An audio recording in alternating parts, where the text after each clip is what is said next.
देखिए, क्यों वेल में जाना पड़ा नेता प्रतिपक्ष को? अरे इतने बुजुर्ग नेता हैं, वरिष्ठ नेता हैं, 50 साल का अनुभव है, बड़े सम्मानित व्यक्ति हैं, सभी राजनीतिक पद उन्होंने ग्रहण किया है राज्य में और केंद्र में, और उनको बोलने नहीं दिया जा रहा है। और खरगे जी क्या मांग कर रहे हैं?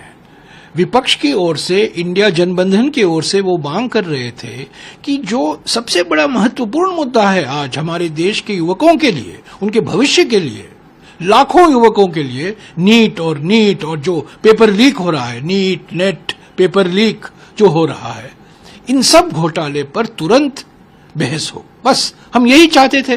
पहले बहस हो, 4-5 घंटे का बहस हो, सदस्य अपनी बात रखेंगे, अपनी मांग करेंगे, सरकार जवाब देगी, उसके बाद हम मोशन ऑफ थैंक्स पर चर्चा शुरू करेंगे।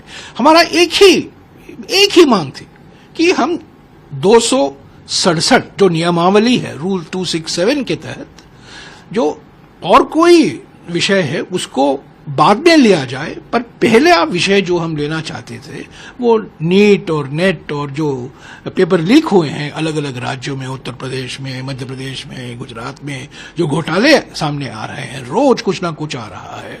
एयरपोर्ट लीक तो है, पर ये तो पेपर लीक और भी इससे महत्वपूर्ण है, बड़ा खतरनाक है। एयरपोर्ट लीक भी है, पर पेपर लीक लाखों युवकों के भविष्य के लिए महत्व रखता है।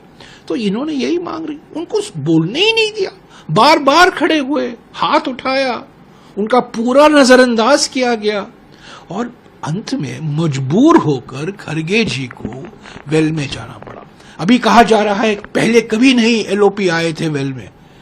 अरे याद रखिए क्या होता है, कल के प्रतिद्वंदी आज के सहयोगी बन जाते हैं तो आप भूल जाते हैं 5 अगस्त 2019 को क्या हुआ, जब गुलाम नबी आजाद जी नेता प्रतिपक्ष थे और सरकार की ओर से अमित शाह जी ने आर्टिकल 370 हटाने का जो विधेयक था लाए थे, और जो जम्मू और कश्मीर को पूर्ण राज्य का दर्जा से घटाकर यूटी बनाने के लिए वो बिल लाए थे, उनके विरोध में गुलाम नबी आजाद जी वेल में आए थे।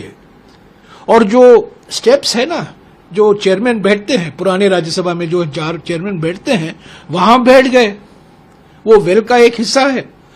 और मुझे क्यों ऐसी इसकी जानकारी है? क्योंकि मैं उनके बगल में बैठा हुआ था 5 अगस्त 2019 को।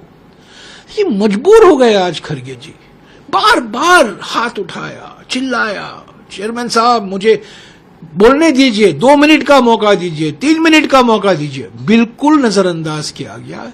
ये असली ब्लॉट है सर। कलंक ये है कि नेता प्रतिपक्ष और खास तौर से कांग्रेस अध्यक्ष 50 साल का जो अनुभव है विधानसभा में, लोकसभा में, राज्यसभा में, कैबिनेट मंत्री रह चुके हैं, उनको बोलने नहीं दिया जा रहा है, उनकी सुनवाई नहीं हो रही है। और क्या मांग कर रहे हैं वो नीट पर बहस हो, 24 लाख युवकों का भविष्य का मामला है।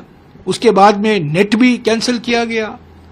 अभी आप देख रहे हैं गुजरात, बिहार, उत्तर प्रदेश, मध्य प्रदेश, कैसे व्यापम जैसे कांड घट रहे हैं, घोटाले निकल आ रहे हैं। उस पर हम बहस चाहते थे, 4-5 घंटे का बहस होता और जो हमारे शिक्षा मंत्री हैं उसका जवाब देते, बस मामला खत्म। पर ये देखिए, प्रधानमंत्री बड़े बड़े प्रवचन देते हैं।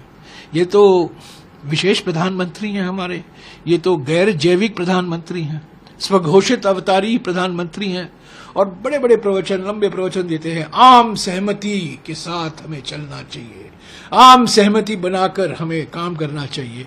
और क्या अपनाते हैं तरीका? टकराव का तरीका, यानी कि करनी में आम सहमति नहीं, सॉरी, कथनी में आम सहमति और करनी में टकराव।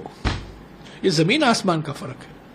तो ये सब बोलने के लिए चीजें हैं, तो जरूर ये कलंक, क्योंकि असली बात ये है 2024 का जनादेश अब तक हमारे 1/3 प्रधानमंत्री पहचान नहीं पाए हैं। उनकी एक राजनीतिक हार हुई है, व्यक्तिगत हार हुई है, नैतिक हार हुई है, उससे वो भाग रहे हैं और वो टकराव की राजनीति अपना रहे हैं। कुछ नहीं बदला है, मैं वही आदमी हूँ।